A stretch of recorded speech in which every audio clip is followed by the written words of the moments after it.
It's time to feel alive again. Extraordinary Lovers Luxury Couples Retreat is designed to ignite your sexuality, communication, and ease with your partner, all while enjoying the bounties of paradise. Join world-class Tantra teachers Laurie Handlers and Michael Gibson as they share how to access new levels of ease, trust, and intimacy.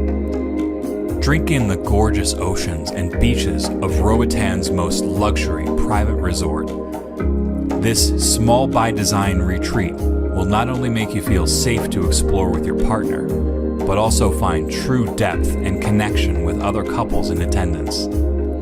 This retreat includes 7 days and 6 nights of accommodations, all your meals included, and full days of transformational processes and teachings, all situated on a picturesque, clothing-optional beach and forest. Book now to reserve your spot in Roatan with us.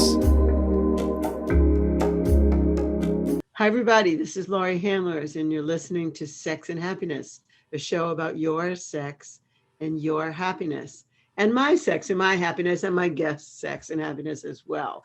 So today I'm excited to have a brand new show, which we're going to be talking about couples in quarantine, because that's been on everybody's mind since March of 2020. And today my guest is Dr. Diana Wiley.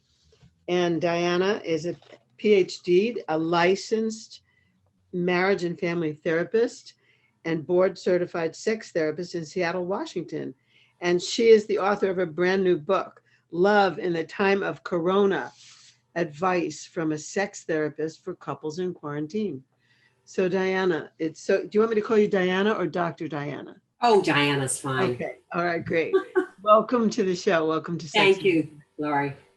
And so I'm so thrilled that we're talking, because I had a chance to read the book. And I think it's great. I think it's really good, healthy advice and information for people. But before we actually get into the content of what the message is, I want to know, like, how you became a certified sex therapist, how you started to focus on that from being a family therapist. Like, did you, were you always on this trajectory, or did something shift? I think I was always on the trajectory. I was a fortunate girl because I grew up in a very affectionate, demonstrative family. And my parents were role models for playful passion.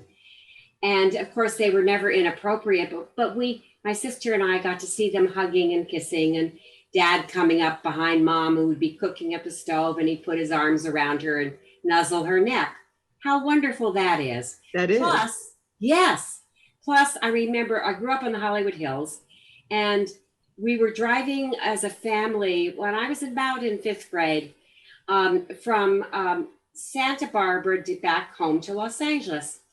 And my parents started telling us the facts of life. My mother would come in on the menstruation parts and the female parts, but they were very matter of fact. But they also said sex is beautiful. Of course, the caveat, this was the 50s, was, wait until you're married. And I remember looking out the window, and because I was so shocked when I heard the part that to make a baby, the penis goes in the woman's vagina.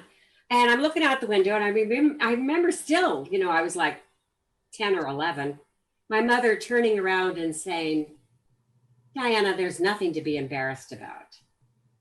This is a wonderful, beautiful part of marriage. And so I was sort of embarrassed, but nevertheless, growing up in this kind of a household, I didn't develop any shame or anxiety around my sexuality. That gave me an amazing start. In California, so I got my master's and in marriage and family therapy, and I had to do 3,000 hours of internship and different supervisors had to write off my hours and all of that before I could go to Sacramento and take a written and then an oral exam. One of my internships was at the VA in Menlo Park, and all of these guys who were inpatients, it was for substance abuse. And at that time, many of them were still veterans and relatively young, because goes back, almost 40 years ago, from Vietnam. And they had never had sex without being high on alcohol or heroin or some other drug. So they wanted me to talk to this group of vets. And I'm an intern, but I discovered that I was comfortable doing it. I could do sex education. That's wonderful. Yeah. And I thought, this is really interesting, really interesting. And one of my main supervisors was Dr. Maria Flaherty. And we later did 2 women's groups together once I was licensed for 6 or 7 years. And all of the women had had sexual trauma in their past. So yeah. So I'm just gonna say because I almost don't know anybody except what you just said. I almost don't know anybody who hasn't had sexual trauma in their past. It's rare these days to find anyone who hasn't had something, whether they remember it or not. Like sometimes they're traumatized and they don't even remember what happened. I've had a lot of those in terms of clients. Now, just because I was a fortunate girl that I had secure attachment, and of course I was able to pass that along to my children, and I now see, I have a son and a daughter, but my daughter is married and has 2 little boys, and I get to see her parenting, her mothering, and the secure attachment. It makes a huge difference. I was very lucky to have that. Yes, super lucky. But it doesn't mean that I can't empathize or understand. I do completely. And maybe it's even a little better because my boundaries are very clear. And I remember years ago. Wait, I have to just interrupt you for a second.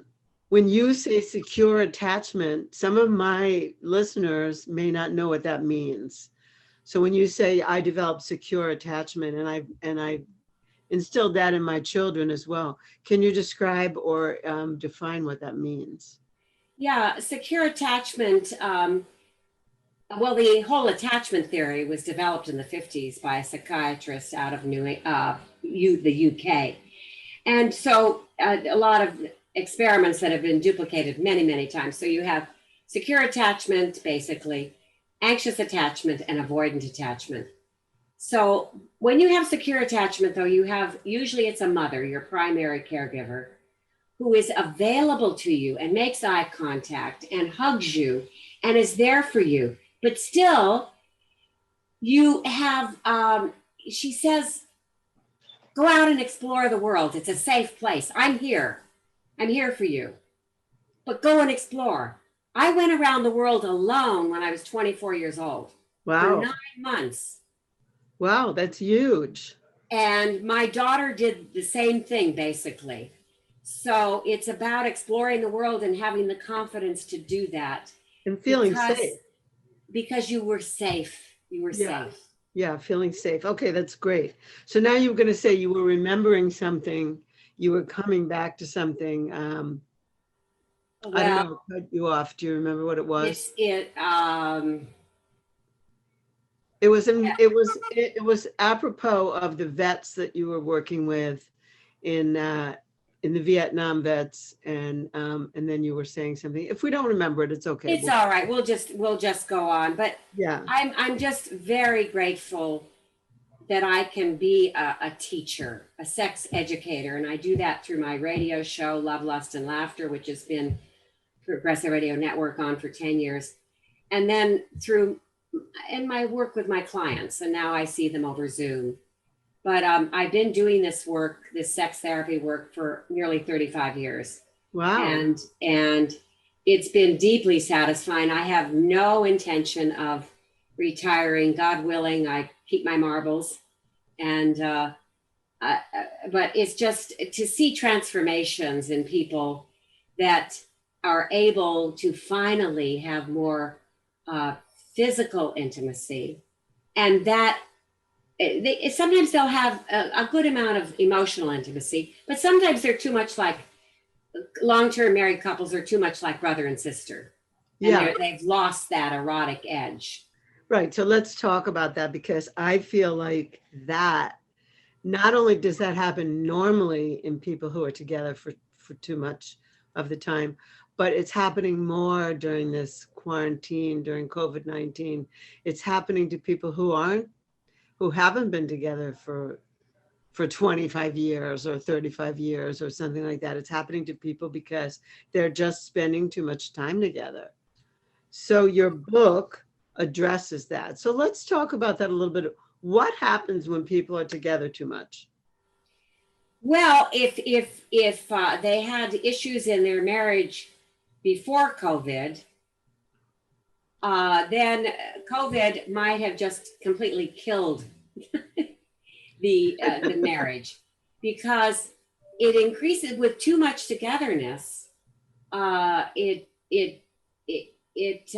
increases some of the stresses that that the couples are experiencing. It's a good time to suspend conflict if you can, because and good. oftentimes couples that are overstressed stop listening to each other too. And one of the things that I suggest in getting your sex life back on track is to really really sit down with your partner and have a heartfelt talk, and with an open heart. Yeah. And you suggested a talking stick or something. I love that in your book. You were suggesting something from Native Americans, a talking stick, so that That's nobody right. interrupts each other. And that's really a big piece, because people don't feel heard. And then sometimes when they feel heard, they don't feel understood. And so you went into great detail in your book of showing people how they should really listen to each other, which I think is really excellent. If you do that, and even the eye gazing, I guess in Tantra it's called soul gazing.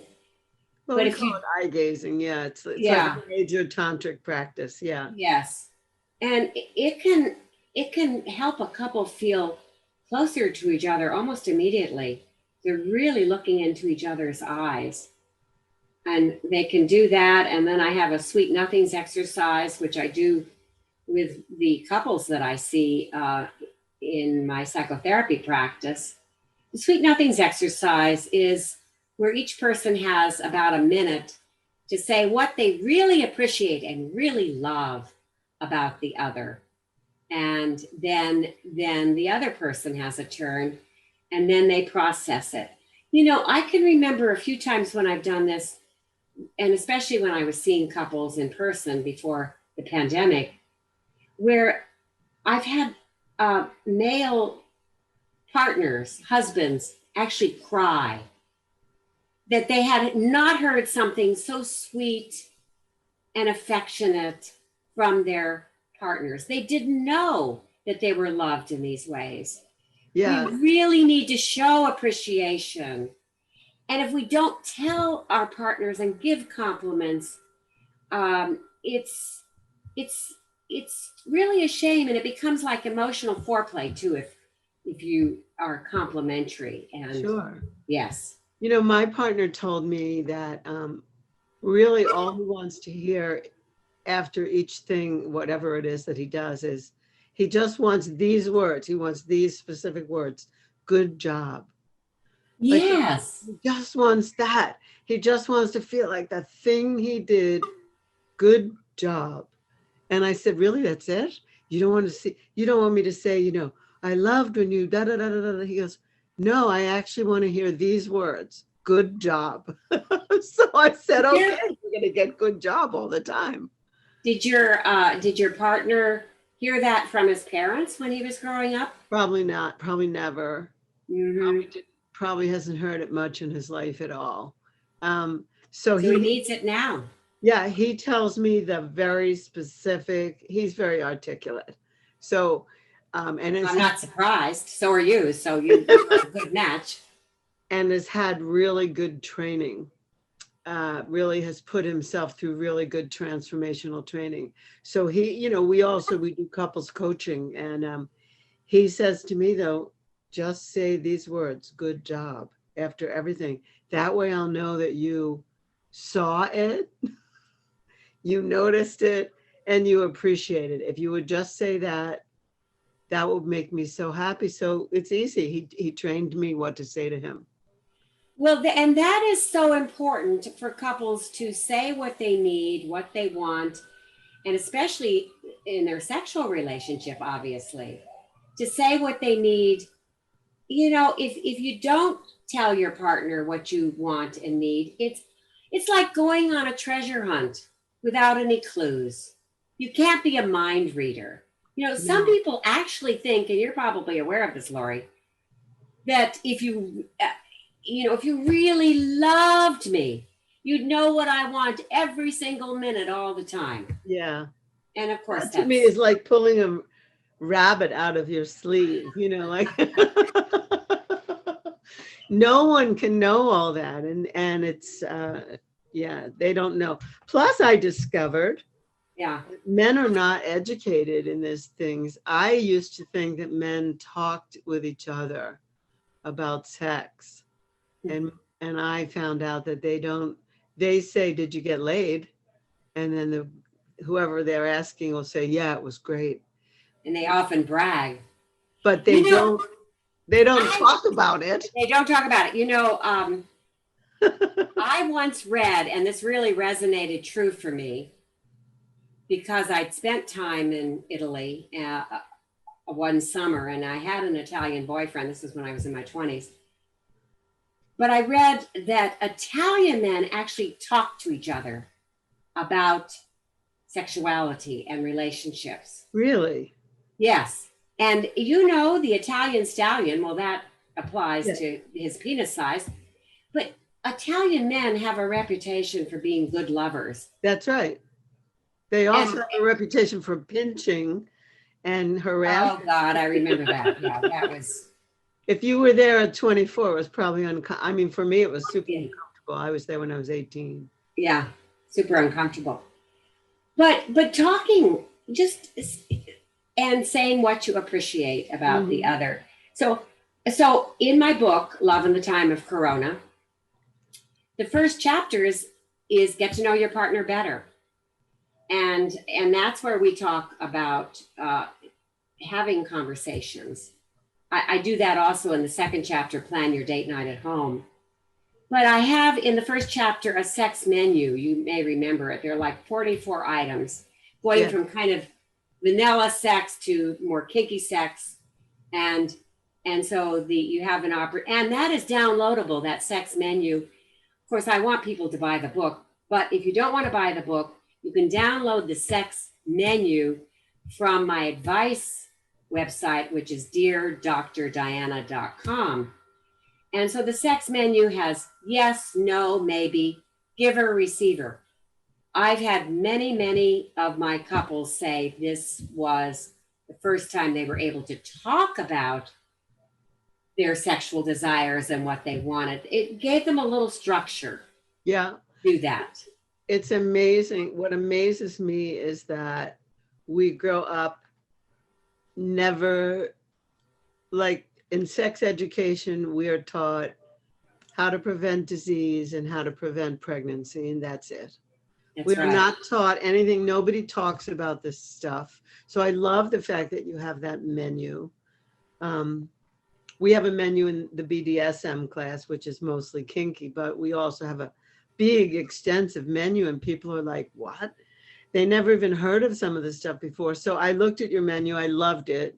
It was great. And I love that that people would put down whether they want to be the giver of this or the receiver. Right. And with BDSM, one of the real pluses, I think, for that community, and I'm not part of that, but I understand it very well, and I've going to conferences. I've heard panels and all of that. But one of the things that's so admirable is that the communication is so good. There are rules. There is consent. Consent, big word these days, right? Big Big. word.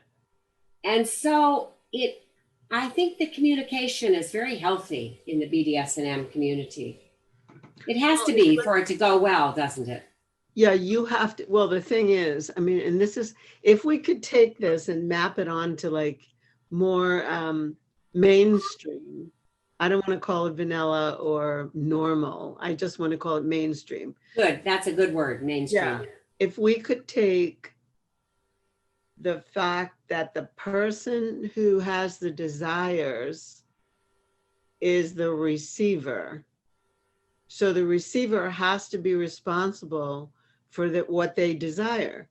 And then the person who's the giver, which in a dominant case would be the dom then fulfills the desires, of course, with creativity and intuition, but fulfills the desires of the person receiving.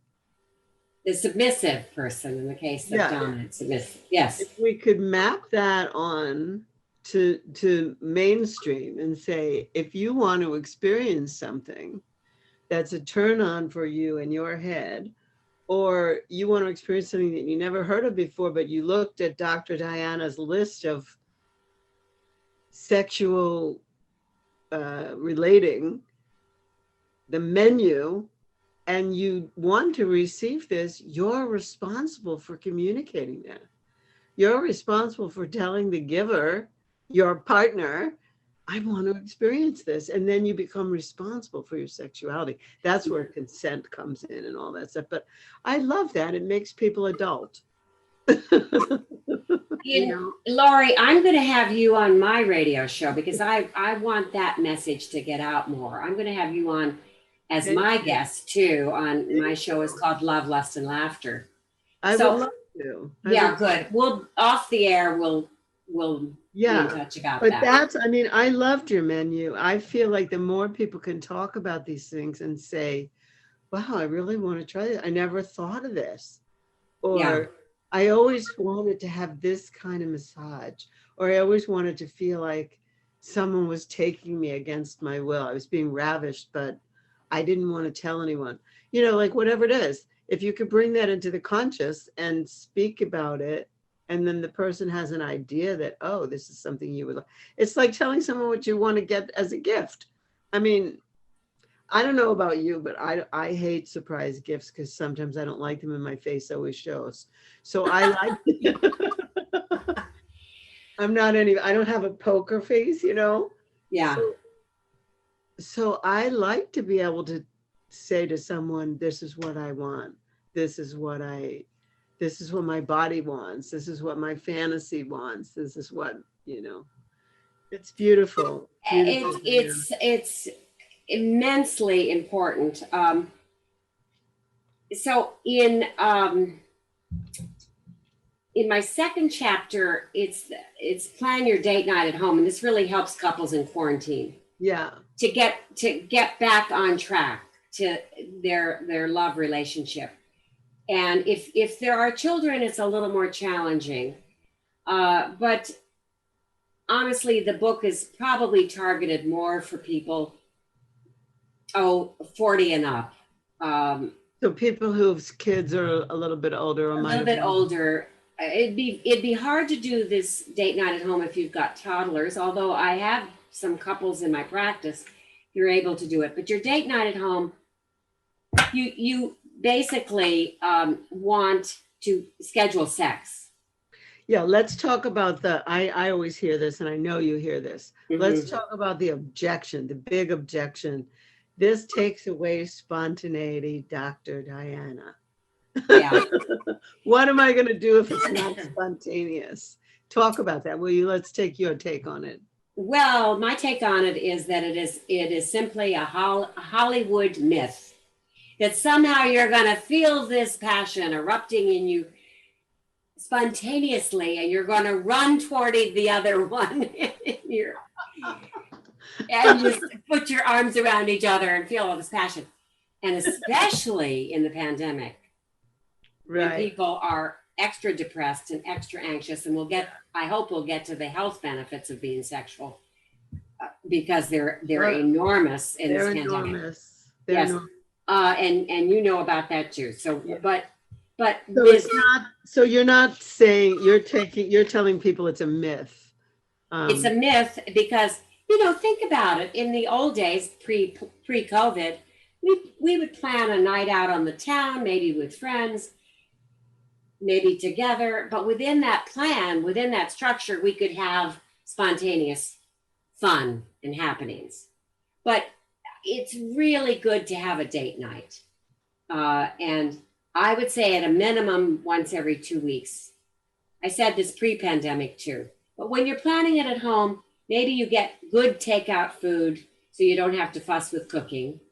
And a lot of restaurants, a lot of good restaurants with good food have takeout, and so you can do it at home. Sure. These days, so many have takeout. Yes. Well, I wanted to tell you what I think about the thing about spontaneity. I feel like most people would set a time to have a business meeting because it's so important, the business of business.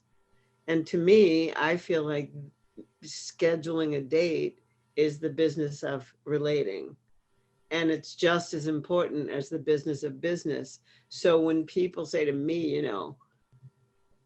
it takes away the spontaneity, I go, you would not run your business spontaneously.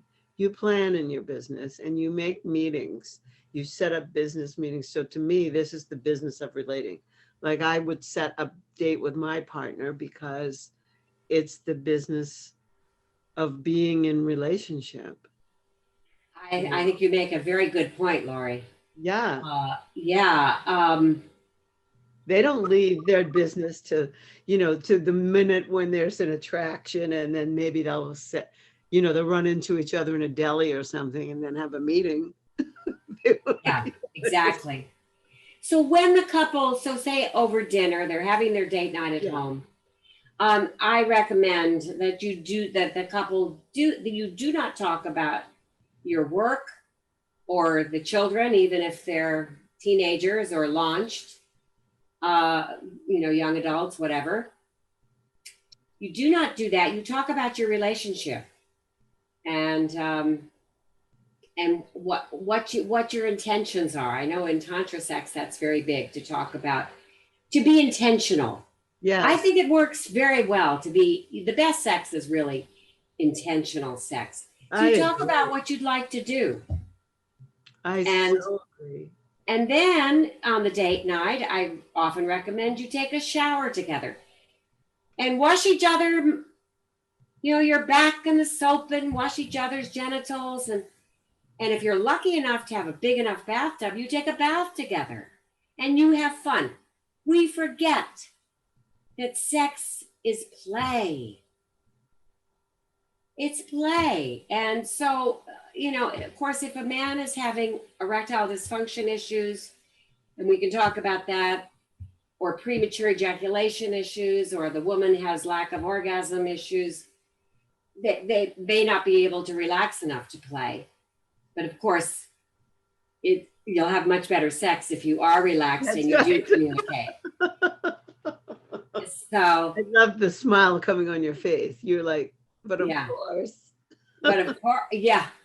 If you can play, I feel like if you can play at anything, you have a leg up on anyone who's too serious. On anyone who's too serious about anything, playing is essential to life and creativity. It sure is. And, I did show and tell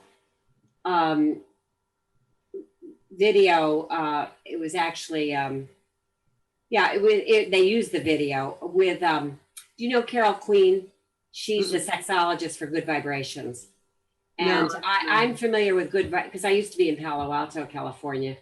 And so San Francisco had the first Good Vibrations store, Joni Blank, all woman owned, 1970s. I mean, this was She was a real pioneer. So I did this show and tell with Carol Queen just a couple of days ago. And so we were talking about, of course, sex toys. You play with a sex toy, and you can be creative, and you can experiment, and you can get feedback from your partner, and you can learn and improve.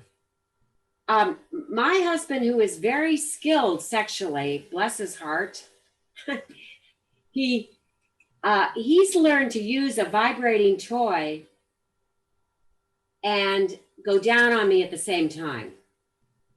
It's amazing. It's just thrilling. So it's experimenting and being creative. And not being threatened by it. Some people are threatened by toys, which is crazy altogether. But it's the same thing as not wanting to have a meeting, not wanting to date. Be creative, like expand your horizon. Yeah, exactly. And and I think that it's good to remember.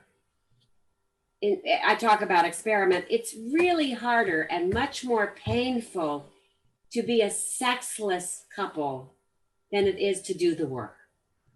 Oh, I'm ringing my bell for you. Yeah. That's so great. I love that. It's so much. So I repeat it. It's far harder and more painful to be a sexless couple than it is to do the work. Yeah. Thank you. That's just like, that should be a t-shirt. Well, thank you. And what kind of goes along with that? Yeah. Because if you talk to women, and I do a lot, many women wish that men would slow down, do more, and care more. Yeah. Slow down, do more, and care more. And care more means that you communicate more, in my view. Yeah. In my view. Beautiful. That is beautiful. Well, let's find out how they get let's give people the name of the book again. And then we'll tell them which website to go to order the book. I feel like they should get the book. Look, if you're listening today and you're just like, this me, or that's my best friend, or that's my somebody in my life. There's a couple in trouble during this pandemic. We want to get them the book. We want to get them talking. We want to get them communicating. We want to get them on a date. We want to get them familiar with all this. So we want to get them back to touching. And if I may just say, before I tell them about that, just work this in real quick. Chapter 4 is important because it's how to use touch to relieve stress. And so I have an exercise in there that's based on the sensate focus exercises that Masters and Johnson talked about. Masters and Johnson felt that our whole bodies, and this is so Tantra too, from the top of our head to the bottom of our feet, we can have erotic zones, and we can feast. And too many people get stuck between the legs. So stage 1 and 2 of my touching exercises in chapter 4 don't even include intercourse. Intercourse is off the table. So you have giver, receiver, you take 20 to 30 minutes, and there's like the first stage 1 is mostly touching the face, hands, and feet. And you giver, receiver, you take turns, and you give feedback to your partner. And it really works to help jumpstart the sexual relationship, the communication and the touch. And it's just, it improves it helps with stress, and it improves our immunity. Those are the health benefits of of touch and sex. But my listeners know for sure about the benefits of oxytocin. Yes. And I also think what you're saying is, like skin is a large sensory organ. So huge. The biggest we have. So to just focus on the genitals is like you're missing a whole bunch of That's like eating and never having dessert. Or That's right. That's a nice way to put it. Yes, Laurie. It's great. That's really good. Do you have any other health benefits that maybe I don't know about or they Yeah, don't know about? possibly. Um, it is health benefit is that it makes you happier. Of course, we've known for years that people get a smile on their face when they have sex, but now research proves that sex actually does make you happy. So you get a release of, I can't say the full name, it's very long, but it's the short is DHEA. And you get a release of this and during sex, and it produces a natural antidepressant Yes. and mood enhancer. And Yes. some studies actually show that regular sex can be as much as 10 times more effective than traditional prescription antidepressants. And the other thing I want to say about the health benefits, there are many, the cardio and everything, and reducing pain, but it increases immunity. And in the pandemic, this is what we want. Very good. So intercourse, people I'm going to give you having, another one. yeah, what's another one? Do you know about telomeres? Yes, I do. But tell us. There was a study that was published in PubMed, and it was published in let me think if I can, Psychoendocrinology, the Journal of Psychoendocrinology, Yeah. where they studied over 200 couples and only the women. And the women who had more frequent sex, they didn't say the quality of the sex, they just said more frequent sex, had longer telomeres than the women in the study who didn't have frequent sex. So I just want to let you know that it's anti-aging also. Absolutely. You know, I'm a gerontologist. I did some studies in the early 90s with Dr. Walter Bortz in Palo Alto on aging and sexuality, and they were published in medical journals. So I've known for years that you've got to remain sexual. Don't fold up your tent. Remain sexual. And it's good for everything.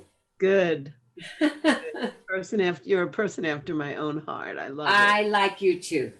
Sorry. So all right. So now, yes, let's tell them how they get it. The name of the book again is Love in the Time of Corona: Advice from a Sex Therapist for Couples in Quarantine. That's what we've been talking about the whole time. So my recommendation to you, if you're hearing this and you know people who need to hear this, is that you get it and you get a hold of this book. So Diana, what's the site where they can receive this? What's the site where they can get so this site is my advice site, which is deardrdiana.com. And doctor can be DR or spelled out. It doesn't matter. It'll get you there. deardrdiana.com.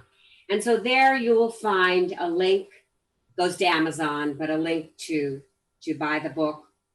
A print, you've been recommending the print. I do recommend the print too, print book as opposed to the ebook, the Kindle version. But of course you'll get the Kindle version immediately. You have to wait a few days for the print book. Right. But I think if a couple's going to share it, then they can share it a little more readily with a print book. Anyway, so.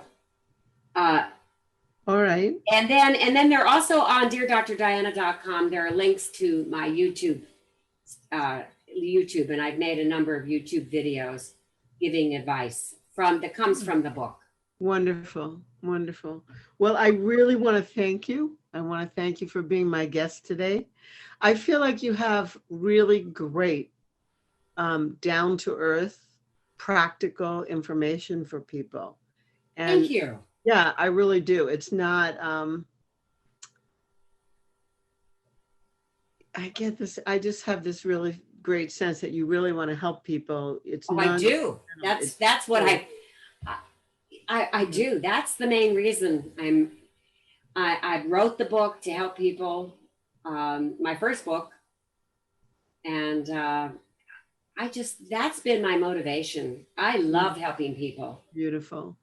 Well, thank you. I mean, just thank you, thank you. Thank you for being You're out there. welcome. And Laurie, as I told you off there, I'm going to have you on my show, and I'm happy to come back to your show. I think we made a nice connection here. I think we did too. So I Yes. want everybody to please grab this book.